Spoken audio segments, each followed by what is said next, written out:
Welcome to the Powerful Ladies podcast. I'm Kara Duffy, and today's guest is CEO of the board, April Uchitel. We know that the landscape of work is changing rapidly. We can feel it as business owners, as employees, as those looking for work, and how hard it is to find both great employment and great clients right now. A stat I heard recently is that unemployment is lasting longer than ever, taking on average 9 months to find a new job, especially for people who are highly qualified. As someone who loves converting people to having their own business, I hear this not only as an opportunity, but a demand to create income streams that you can control. Rising costs, the impact of automations and AI, reduced access to funding, the need for greater efficiencies and sustainability, and also the pull to remote work, where experts are now in locations all across the globe. It's all impacting how we do business and work with each other today. April created the board based on her super connector abilities.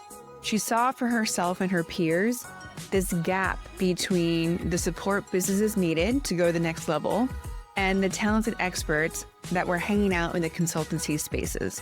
The board is here to connect experts with brands and make great growth and change happen.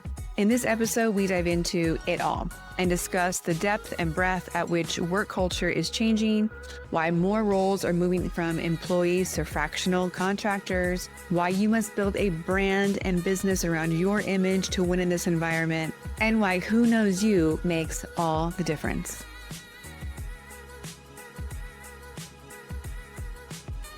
Welcome to the Powerful Ladies podcast. Hi, great to be here. We had worked with Jara Valentini a couple weeks ago, and you guys share a PR person. She's like, you have to meet April. And I'm so glad that she sent you through because there are so many parallels that we have in life. And I was shocked doing research that we have something crazy like 52 LinkedIn connections that I'm not someone who like accepts people for no reason. Choosy. Mm-hmm. Yeah. And so I'm like, who? And then the people we have in common, I'm like, oh, that's a great person. That's a great person. So I already knew, I'm like, this is going to be a great call. Love it. The network effect is legit. It's so real. Yeah. So let's tell everyone your name, where you are in the world, and what you're up to. April Uchitel. I am in Laurel Canyon in Los Angeles, California. I have been in, I think, 4 different industries over the course of my career, and it's all accumulated into what I've built over the last 4 years, which is a business called The Board, which is, in all intents and purposes, a hybrid agency community model that is geared towards supporting C-suite executives, having left big corporate companies and moving into independent practices, and equally supporting brands, helping them get to the talent that they're looking for to build their businesses. Well, and when I was reading that about you, as a business coach, consultant myself, who came from those big worlds where some of those people that we have in common are from, I was like, oh my, this is such a great idea. Like, I have so many questions about it. Because what I'm so present to with the brands and business I'm working with now is how radically the corporate environment is shifting. Seismic. It's beyond. Yeah. So what are you seeing? Like, how are things evolving?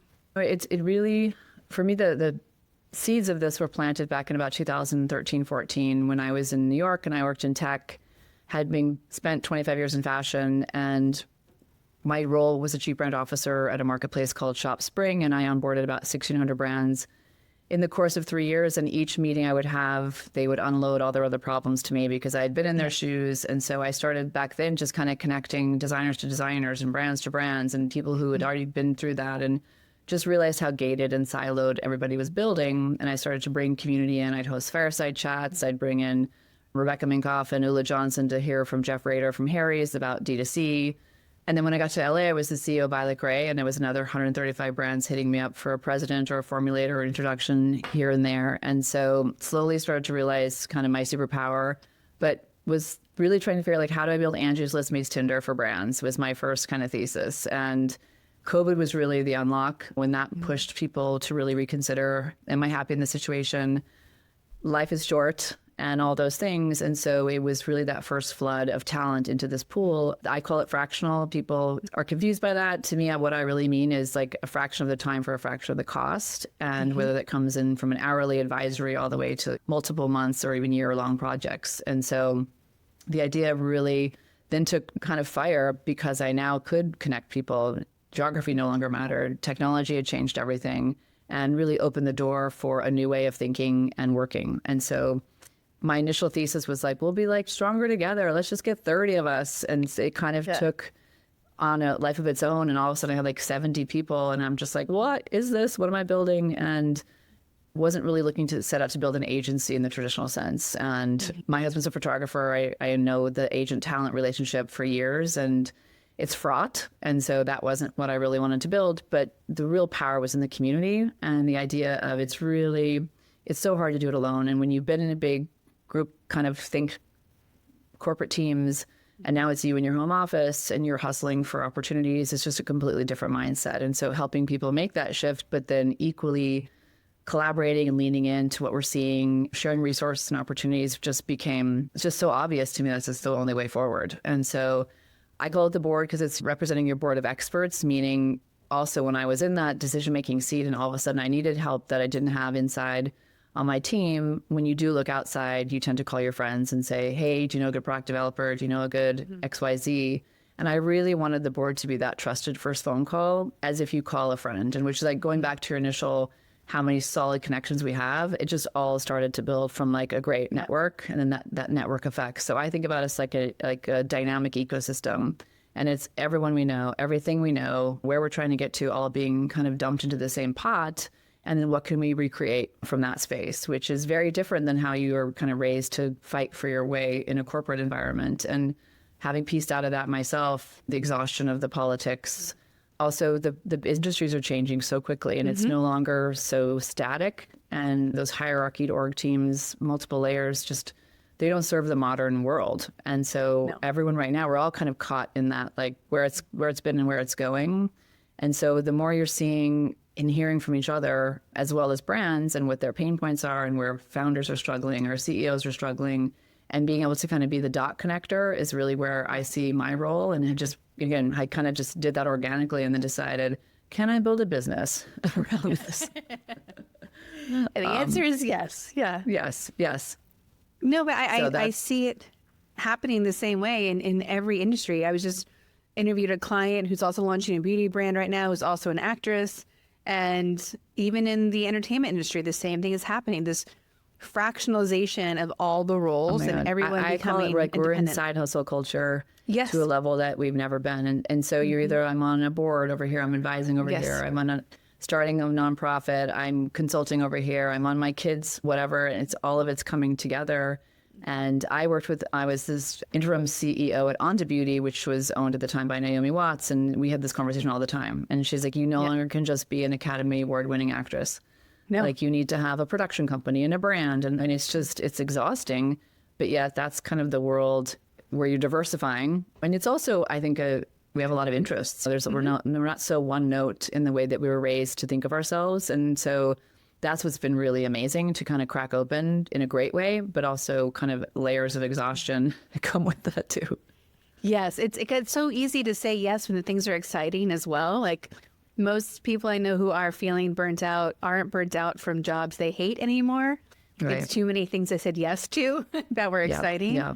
I mean, boundaries are really becoming, I think, one of the things that, especially when you don't have kind of the 9 to 5-ish hours of a corporate job, and now it's your job and it's your company. The weekends kind of no longer are weekends. And I think that's the thing that most people I know that have moved into these kind of independent or starting boutique agencies or smaller companies from the big parent companies they were born and raised at is really understanding at some point you have to walk away and reset and recalibrate to be able to function. But it is a lot. And then you add the world on top of that, and it's a lot. Yeah. And then I think uniquely for women now more than ever, the levels of burnout because of all the things we're holding space for. Yes. Women always had a lot of things that we had, like all the projects, if we really looked at how we were spending our time. And so add all the slashies in our corporate environment and add the weight of the world that we the invisible labor that still comes with parenting and everything else. But it's amazing, and we've always said we're multitaskers and men aren't as much, and then people are like there's no such thing as multitasking, and we've had all those conversations. But there is something about keeping a lot of balls in the air that I think is unique to majority women, and the sense that we kind of have no choice. There's the nurturing way that we're wired, And then there's the I got it sense of like, I got to have it. And I have a 19-year-old who I'm watching, just become an incredible human, but with this same kind of fire. And I'm like, oh, but there's a burnout factor to that. And so trying to build that into kind of the new way of thinking and working, where we give ourselves grace and, we think more like Europeans, to be honest, and we can break out of that culture. But it's all of us. My generation is really programmed in that way. And you look at this next generation who they want nothing to do with it. And so I think both sides of the spectrum have a lot to learn from each other and the choices they're making. And, then you look back on leadership who is trying to navigate all of these shifts with, who do I need fully loaded inside on the P&L operating day to day? What should I outsource in terms of specialized skills? And then technology is constantly changing that.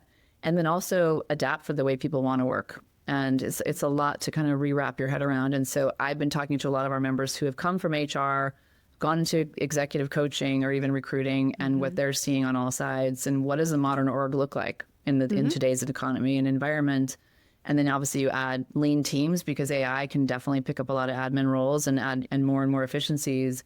And that's just definitely impacting job opportunities, And I've watched 7,000 people let go of Estee Lauder, and a lot of friends have been let go at senior levels because they're expensive and, budgets are getting tighter and tighter. And so coming on the other side of now bringing that expertise to more companies is really what they also were kind of done sitting and idling. It's just a long road. And so cut to also we're living longer. So you have a longevity play now. And so, okay, how does career fall into this when no one's retiring at 65?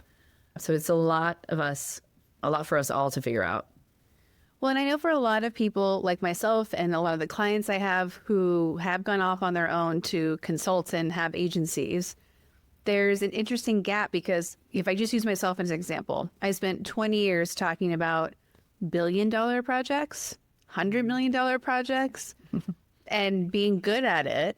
And for the first half of my full-time entrepreneurship in this space, we were talking about $100,000 projects, maybe $1 million. And at some point I'm like, guys, I love helping you. I love this client base, but if I don't talk about something more significant, I'm going to lose my mind. And I feel that gap for so many people who have been trained in these global organizations and aren't intimidated by those big numbers, because it's the same questions, just a different number of zeros often. Completely. Yep. And so like finding, I think, those matches as well for these people who have extraordinary CVs or resumes. And it doesn't need to be, again, people are okay. Like, okay, if I have like 2 clients that were having those conversations, I'm happy to do small, medium, large type things. Because that's the power of helping so many people. But it's like, I think my brain is not being fully maximized with the questions I'm being asked by clients. Yeah. So well, and I think that's when people go off and they start to create other ways to show up. And so one of the things a lot of people have a hard time with, especially if you've held a big C-level role, is you kind of become a generalist by design, right? You've climbed from here to here to here, whether you came in through marketing and ended up on the executive team running the whole company, or however you've shifted. All of a sudden you look back and like, I can do all these things, but then you've been out of the weeds for a while, and then you also have the stuff you don't want to do. And so really understanding what are the superpowers, like really where's your zone of genius. And what I've definitely seen is generalists are much harder to place in kind of these fractional spaces, because they really want what we call painkiller statements to come in and be like, this is a problem I solve, this is what I'm going to do for you. And if it's too general, it just kind of feels a little ambiguous. And it's really hard to go from like, I can do all these things to what are the 2 or 3 things I'm going to stand for. And we actually have members of the board that coach in this exact space. And we do master classes across our community so that we can all level up and constantly tweaking our bios and our bylines. And, I've watched members completely go from CPG to AI in a year of like insane expertise, where it's not about like what it says from 10 years ago, from 5 years ago, and that's been for me, like I was that generation, like you stick for 5 years, you do that, you climb. And again, this generation gets what they need and move on, and takes time in between. And so bringing all of these kind of ideologies together and the way people want to factor work into our daily lives, and there's so many factors that it's not even funny. And yet we're all literally walking, on a moving carpet right now. There's no static place anywhere. And look at what's happening in the podcast space, and look at how you can gain visibility in the thought leadership space. And so a lot of our members are podcasting, Substack, TED Talks, whatever that is, because now it's your personal brand, right? You're no longer representing a company, you're representing yourself, which is hard to get used to if you're not used to it. And then self-promotion and marketing yourself. You could be an amazing marketer for years, and all of a sudden you have to market yourself and you suck. Whole different world. It's a completely different world. And, leaning into each other about, hey, is anyone, seeing success here and here? And our networks are, our biggest tool. And so the idea of, to your point of like quality networks and people within that ecosystem, it's less about all of us, doing paid marketing ads for our practices, but it's really the people who know us and have worked with us. And that's generally where the pipeline starts when you move into consulting or any kind of fractional work. And then from there, it's word of mouth and it's kind of all those things. But it is the people connection at the end of the day. It's the people that are going to refer you because of your relationships and your reputation over decades. And you can't fake that. You either have that strong sense and people see you a certain way. And for me, it was always kind of disrupting the agency model. I used to say we're an anti-agency, but we are an agency. We have an agency component, but we operate in such a completely different way. And it's really, not to get too woo-woo, but in this divine feminine space of like nurture and the we and the collective, everybody wins moment where there's just no ego anymore. And it comes with age. It just does. It's one of these things you have to kind of pay your dues in other ways and realize that got me here, but that's not going to fulfill me for the next 20.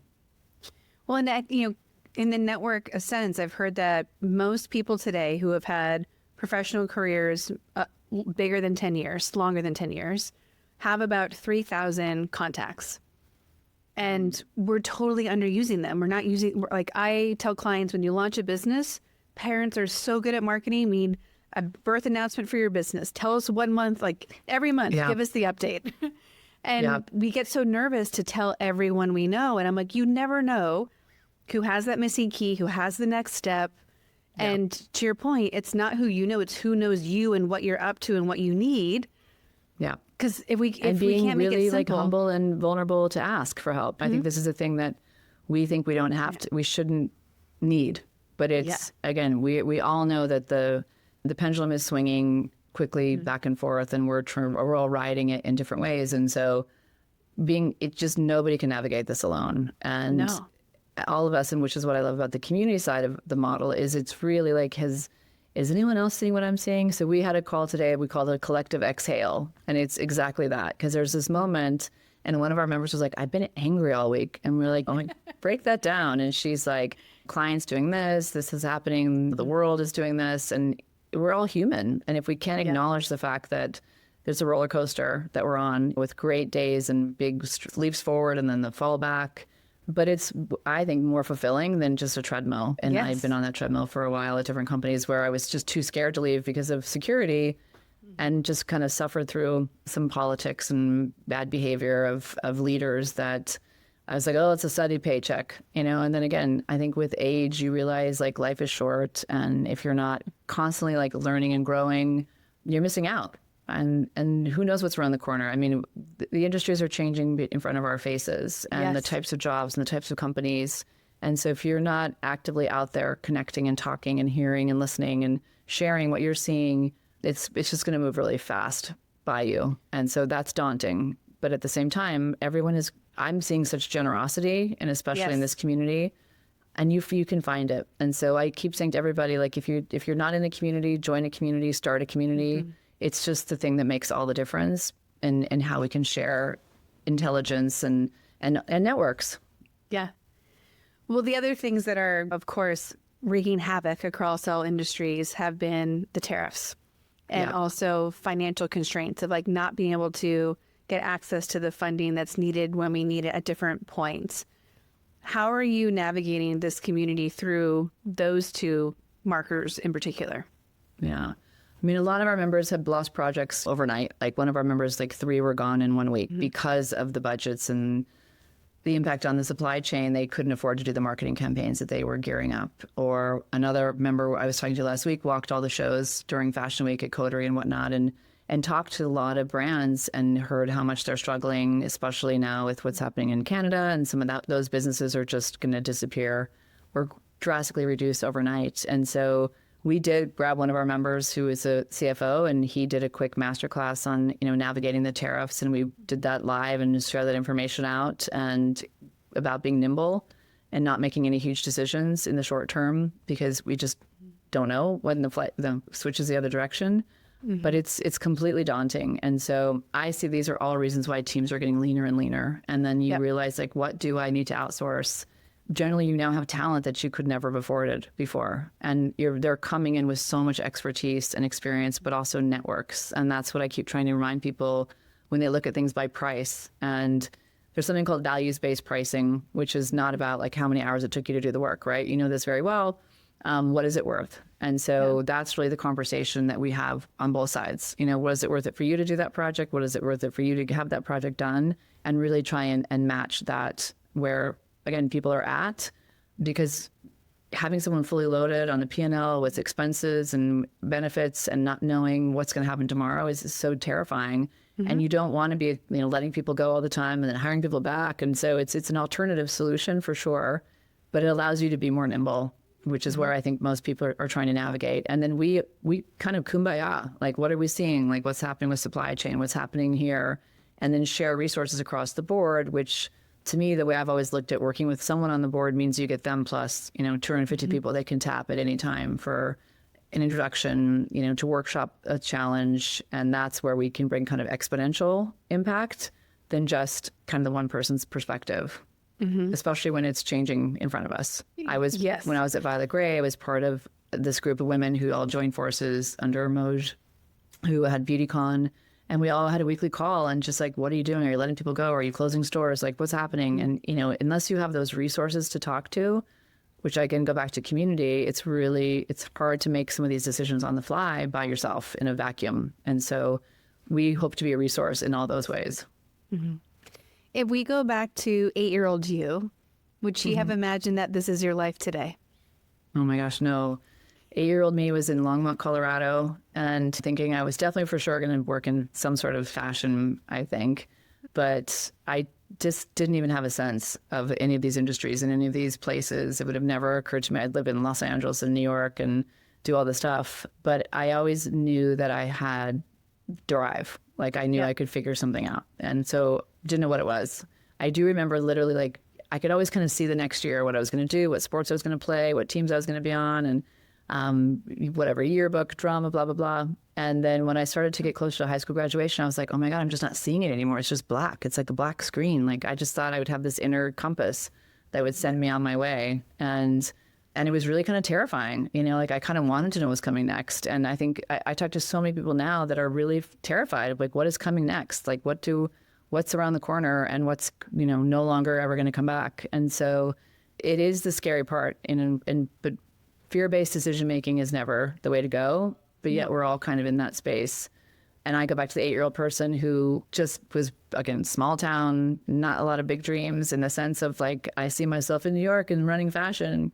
But I just kind of knew that I would figure it out. Do you think you were born that way, or did someone impress that upon you? It's so funny because when I'll send my parents a podcast, they're like, who are you? How did we this? We didn't do any of this. And I think it was just, it's funny because I've definitely also gotten a lot of shit from being from Colorado, where I had a boss say, you can take the color out of the girl, but you can't take the girl out of the color, whatever, one of those statements that was a put down. And I was like, wait, what? This is like fancy New York. We're in London for Fashion Week and someone shot me down. And I had that a few times in my career where I didn't come from a certain place of exposure or experience or, luxury and high education, Ivy League, blah, blah, blah. And so we definitely carried a bit of a chip on my shoulder. And so maybe that pushes you to go push a little harder to prove yourself. There's a little bit of that in there. And then it's just really when you start to kind of understand, I hate to say superpowers, but there is something about understanding what makes you, you. We can all do a lot of things. We can all do the same things. And so there's something to say, like, this kind of feels unique to me. Like, this is where I get excited, I get animated, and you feel it. And then the stuff you're like phoning it in, and it's just like, okay, get this over with. And so throughout life, I feel like you start to learn to pull yourself towards that which kind of lights you up. And if you can turn that into something that you can win at economically, it's amazing, or it becomes, a passion project that fills your soul and balances out the other side. But I just think it's rare to know that super early on in my experience. And having made those kind of 4 industry pivots, it was really not about the industry. Like I loved fashion, but then I was done with fashion. And then I moved into tech and I was like, great, but also this kind of sucks in tech. And then I moved into beauty and I was like, great. And, and so each one had its really like amazing pros and then its cons. And so looking back now, it's really just this 360 view that I can kind of pick the best of things that I loved in those industries and build them into my business. And the people that are coming in, on both sides in terms of clients, but also members. And you just start to be like, click, you're my people. And it comes from understanding who's not your people and what's not the path. And I have to say, it takes time. It does. And there's once you know what makes you a unicorn, it shifts things for you, because even if we all have overlap, right? And like things that are our zone of genius or superpowers, but it's the combination of all those layers of who you are that really give it a different perspective. And it brings me so much joy when I can show someone how to turn that into how they make money, because it's an alignment positioning at that point, and it's completely easier to sell. It's easier to network because you're just being you.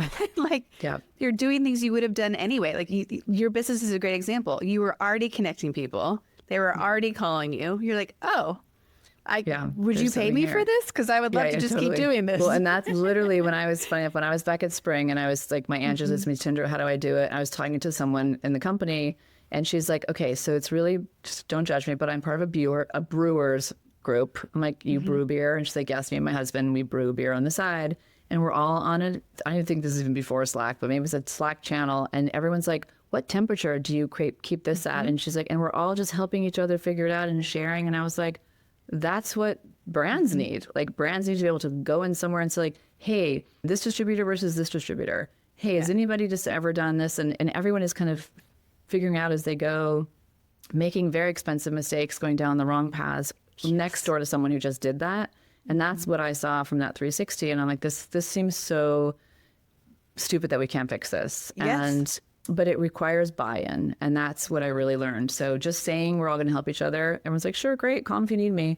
But there's not a lot of intention. And so we're a paid membership model. And that happened after a year and a half because like anything in life, you don't really value it unless you paid for it. It's an unfortunate human condition. And I've done it too, where it's like, oh, it's free. I'm not really going to go. I don't have to. There's nothing to lose if I miss it. But yet all of a sudden I've invested and I'm going to show up. And I'm going to show up in a way that really supports that other person. So I always joke that we're the Black Amex of LinkedIn on one side, but we're really a food co-op, And I think if you can marry those two together and realize that means someone needs help and you can help, you do, and vice versa. And it really just changes the game. And one of our members today was just saying on the call that she's been part of a community that is so generous.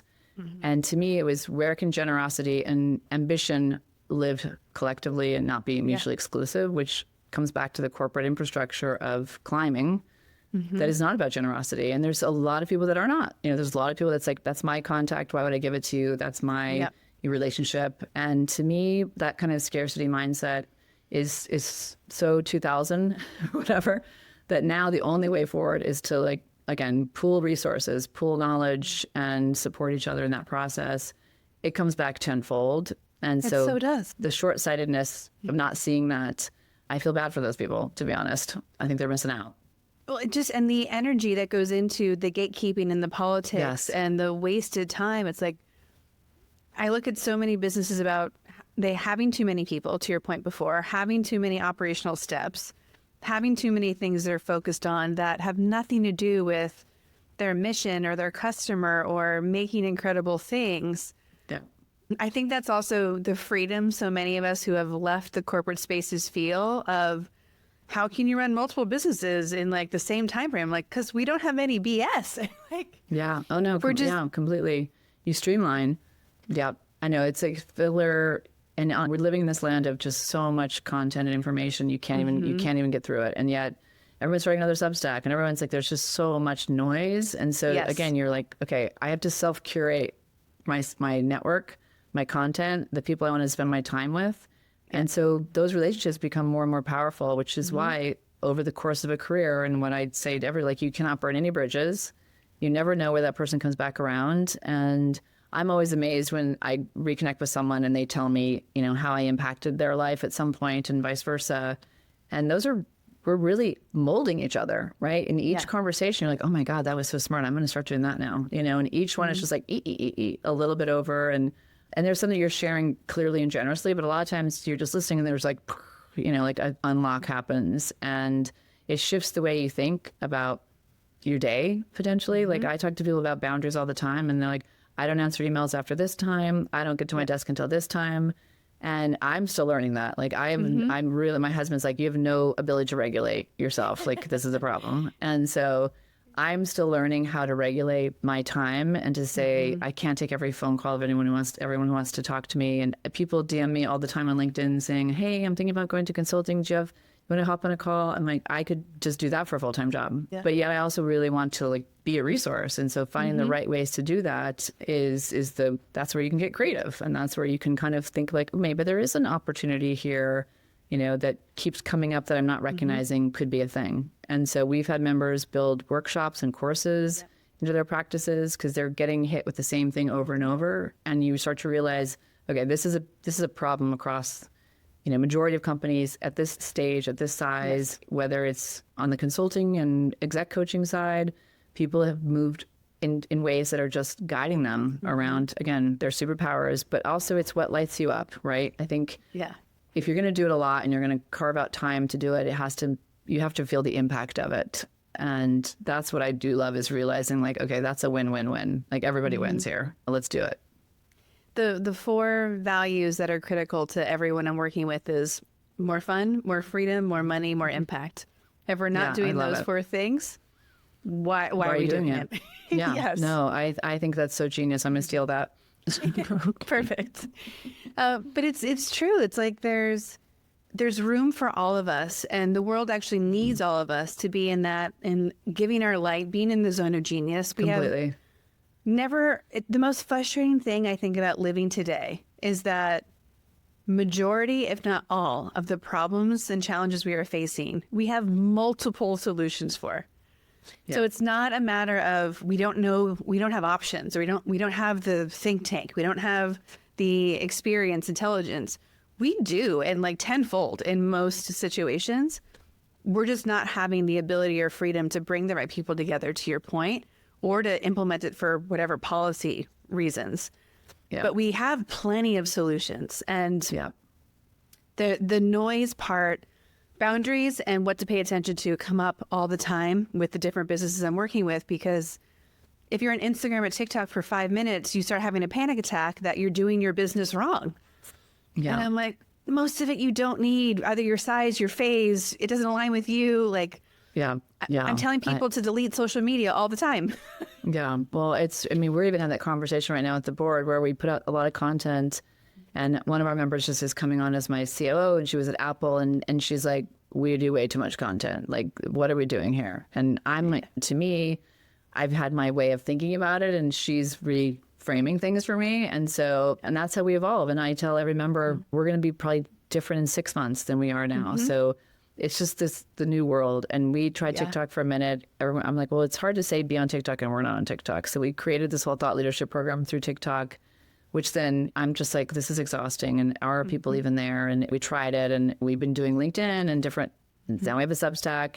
And I think you do have to try things. You have to see, like, is this where we can really kind of get some growth in terms of our community and our impact and where we are showing up? And at the same time, learning from each other. And what that did was put 7 of our members into like heavy TikTok rotation, and they use it dramatically in their thought leadership. It wasn't for us as a entity more than a year, but a lot of our members was like, thank you so much. That put me on this path I would have never gone on if the board didn't help me learn and kind of take that channel over. So there's always an upside for trying, but I think being okay to say, we tried, it didn't work. And so my new thing that I love is just everything's a pilot.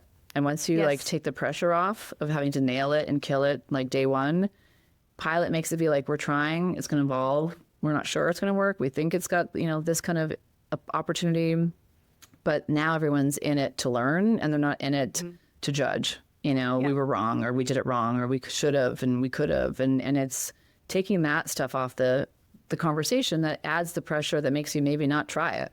And so at this point, life is changing minute over minute. And from Monday to Friday, we do an all things AI call, and he's literally changing his deck 2 days before the call. He's like, the stuff I wrote about 3 weeks ago it's not working. I'm over it. It's not a thing I'm going to talk about. And that's the pace that we're at right now around innovation. And so you can imagine head spinning on these leadership seats about especially new technologies and where to replace efficiencies and how to upskill their teams. And it's completely overwhelming. And now so many companies are hiring ahead of AI and, implementing that across the entire org. So the CTO role is changing, the CDO role is changing, CMOs are changing, some CMOs are becoming It's so wild to watch. And I've kind of had this front row seat with all of the thousands of people I've talked to over the last couple of years, as well as recruiters, as well as head of talent at Gap, and as well as people that are just really, really rethinking the teams. And goes back to how we want to work. And if we can marry those things where it's a great fit for each side, then that's the win. I've been having a lot of controversial conversations, I think, with people about AI recently, because being someone who came from the product world, like, if you don't know how to brief, you're not going to get a great product back. And everyone, again, these very businesses I would call micro businesses are freaking out about all these things. And I'm like, guys, if you need less than 100 clients a year, you don't need 95% of this stuff. And they're so worried about being left behind. And it's this, we've created this illusion, this like business FOMO. And I'm like, we have to act like a rock band. Like Aerosmith used to go and hide in the woods to make their new album. We kind of have to do that as business owners because there's so much great knowledge that we can get. But what do you actually need for where you are now, what phase you're in, and what you actually want to do? But to your point, if you hate making TikToks, it's not working, there's no ROI, like, let it go. Stop doing it. You're not going to be missing something. I've had people like other communities who just like, what am I doing on Instagram? What the fuck am I doing? Like, can I just like, they just stop. They're like, this is bringing me no joy. It's bringing me like, some goodwill, but at the same time, and equally someone saying like, you should be doing conferences. Why aren't you doing conferences? And like, like that is not where I want to spend my time. I could probably monetize big conferences, but that to me is not something that I'm drawn to do. Right. And there's people that are like, that love production and love getting that energy together. So it has to feel a little true to you too, as a leader and a founder, for sure. What are some things that you're doing for yourself, rituals, habits, to do your best to find some of that balance that at least your husband thinks is maybe missing? Right. Well, so I'm in Laurel Canyon, and I have the luxury of walking 3 minutes outside my front door across Mulholland to this amazing hike that feels like my backyard. So I try to do that like 5-6 times a week. It's my morning ritual, and with the podcast or not, and just kind of try not to text and take phone calls while I'm out there. But I did start to not book any calls before 9:30 so that I can have that morning, not racing to my desk, not taking 8 a.m. calls right when I wake up. And so being able to know that my first bit is going to be just me and nature and the stories I want to listen to. I love smart lists. Where can I disappear into someone else's funny conversation? And then the daily, and I just need to know what's happening in the world. But I really try hard not to go too dark too early because it sets up the whole day. And then I'll do classes. I have a yoga mat on my floor. I open up all the windows, and I really created this kind of oasis for myself, having spent so many years commuting and so many years in Manhattan, running all over, carrying heavy laptops and bags of stuff, and I had the luxury of kind of setting up a little mini bubble world. And then I go to New York a lot, and I get to kind of get my fix, but I'm so happy to come back to this magical spot. So I would say, moving a physical something every single day, like just have to. And you'll, unfortunately, as you get older, it's just a non-negotiable, and especially for women and all the things. And so when you go through menopause and your hair starts to fall out and you start to realize, oh shit, I'm mortal. And then you start to realize I got to recalibrate. And so the best, there are all the health hacks. Like everybody I talk to is like, okay, so Brazil nuts in the morning. I do too. I'm like, really? And then what? And so it's just like everybody has been figuring shit out and what's working, product shares, electrolytes, anything that has to do with our bodies and how they're changing. And that's been a journey that we're all going on together. And I love that the industries have done obviously a lot more to bring light to those things, but there's no joke. And so you have to change, you have to evolve your routines. You start to realize like certain things I could do, no problem. Other things I need to pick up that I haven't been doing that are going to have an impact on my health and well-being. But I think it's about having really good friends, really great girlfriends that you can call at any time, some sort of creative outlet, something. Like my daughter does like the adult coloring books, and she's just like, I just need to go color for a bit. And I'm like, do I need to start coloring? Maybe I need to start coloring. Like, where can you just turn your brain off? Puzzles, like something that makes you feel like, okay, I'm just going to block everything out and just have a moment of zen. That's not just more noise. I'm going to read more about this. And that's where I'm starting to kind of fine tune. What is that thing I could do on a weekend? Paint by numbers. I don't know what it is, but something that makes me feel like I just got to escape and potentially create. And so I love everyone sharing their games and their hacks. And you look at all these incredibly interesting groups that are happening, these micro communities. It's the running club, it's the mahjong club, it's more and more, it's all these people that are doing game night and that are finding each other. I was talking to a guy who has a company that really helps market to Gen Z. So he helps brands really go to these niche communities. And he's like, there's a lesbian birder community in Los Angeles. I'm like, there's a what? And he said, when you start to break down, I said, so it's almost like Reddit groups coming IRL. And he's like, 1,000%. And so you look at technology, and I was at South by Southwest this year, and the topics were obviously AI, everything, but it was creativity, community, and IRL. And that was the resounding, like, we're dying to connect. We miss the serendipity of run-ins. We really need to be with each other, and we're in this digital world. And so the power of creating opportunities is so interesting. And then going to those things, like checking out the DJ at the coffee shop in the morning, or there's so many attempts to kind of bring us back to humanity. And so I think it goes, I guess, back to community again at the end of the day. But it is just putting yourself out there and trying, being okay to be cringe, all the stuff we're all hearing. Because you got to just try stuff, and you never know. And you might be like, you know what, I am now a birder. I never thought I was, but maybe I'm going to be a birder. Who knows?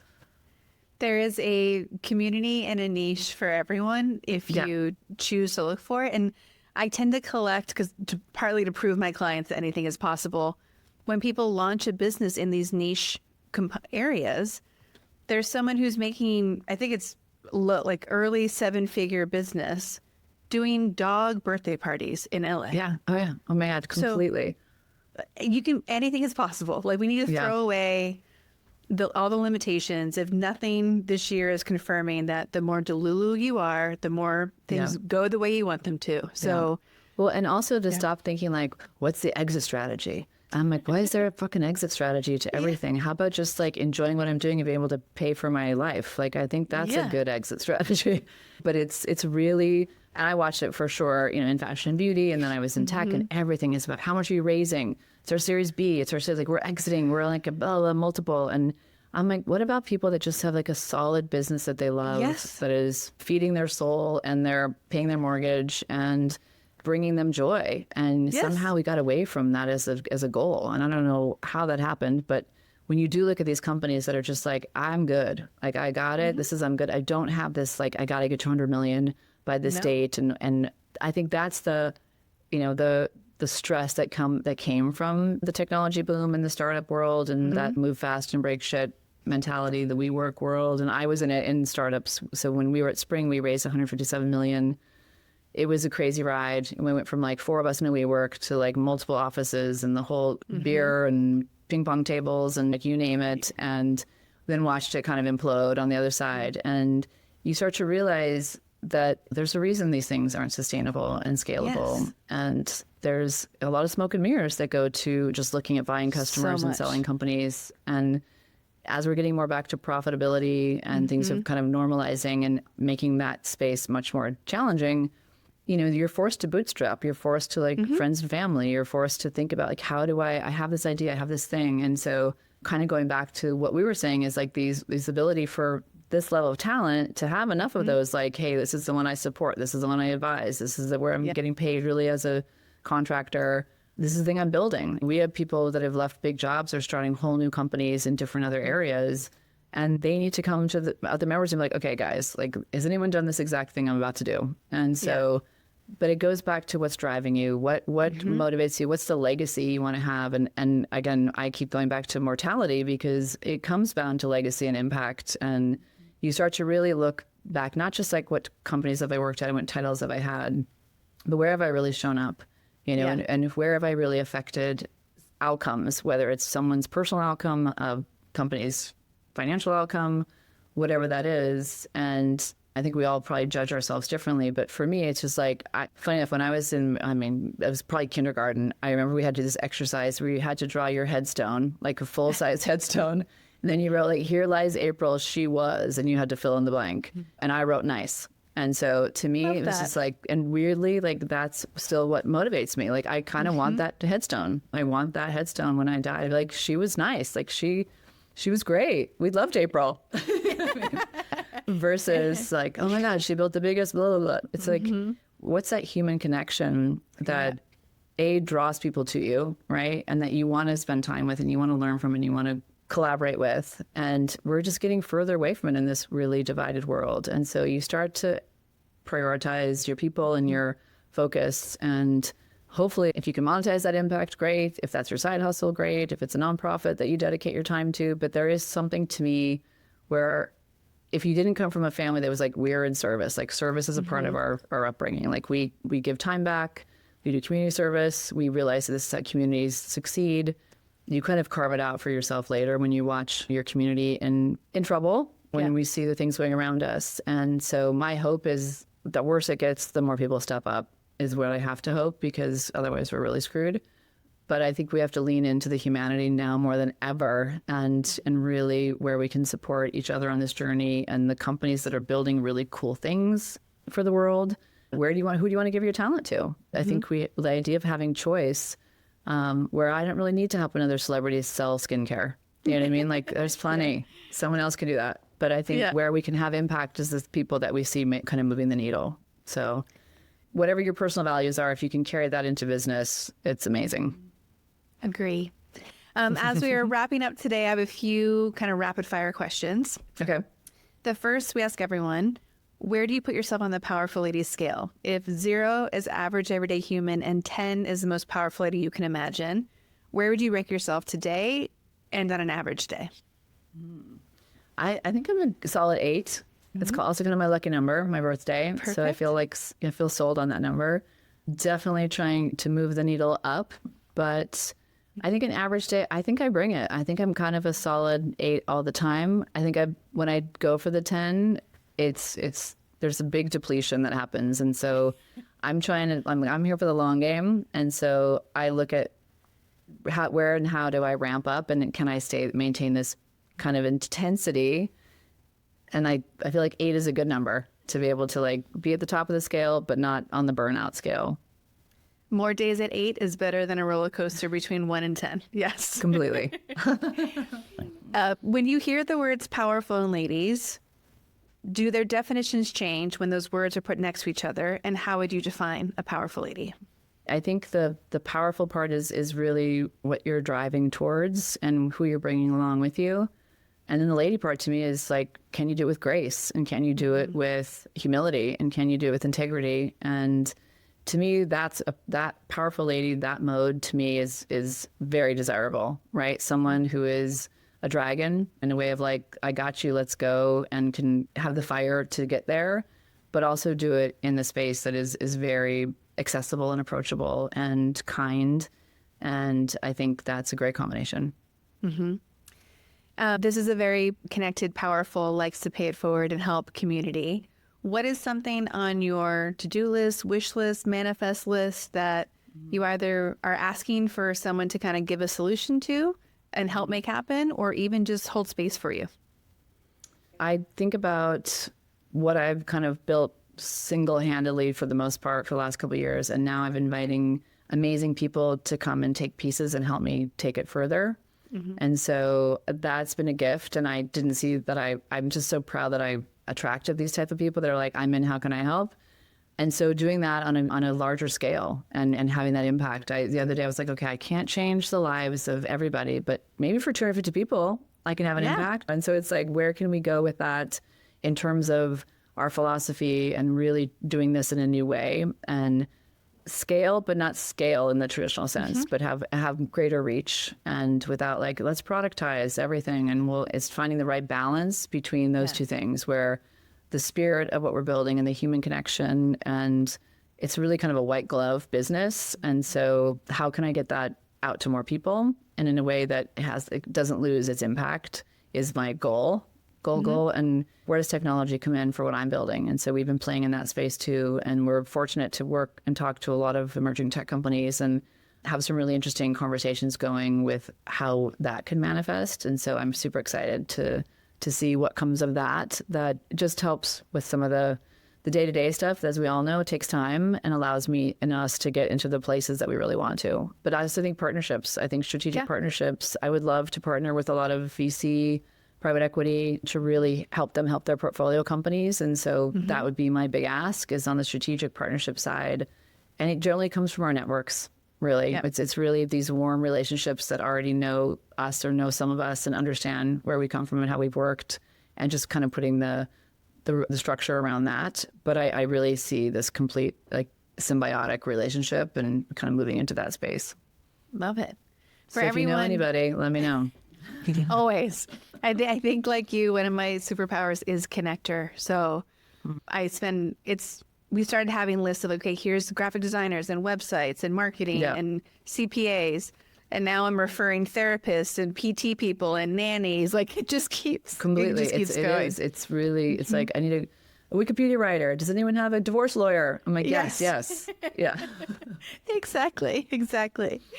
So we'll definitely pass that around. And I know some people in VC spaces in general who I'll happily introduce you to. Love. Yeah. So for everybody who wants to work with you, support you, join the board, where can they find, follow, and do all those things? Amazing. So our website is wearetheboard.co. There's a join our community button. There's a work with us button, and both of those kind of get back to me. So that's the easiest way.